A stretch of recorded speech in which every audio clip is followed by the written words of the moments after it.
Vážení priatelia a spriazdenci štúdiového projektu Petrol Station, dovoľte, aby som vás privítal v komornej atmosfére nášho štúdíka, kde sa nachádza i naša kurátorka Lenka, Leň nazdar.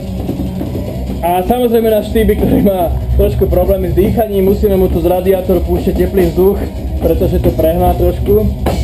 Tibi, nazdar! Ukáž sa nám, Tibi je Maďar, podotýkam, ale my ho máme všetci radi. No ale prejdime k hlavnému.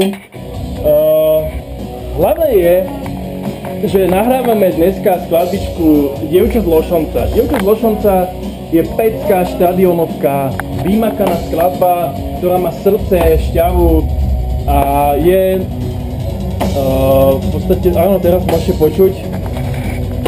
Áno. Má veľké metalové cítenie táto skladbička. Čiže určite si na svoje dojdú i všetci metalisti. Toľko asi všetko z našeho prvého vstupu.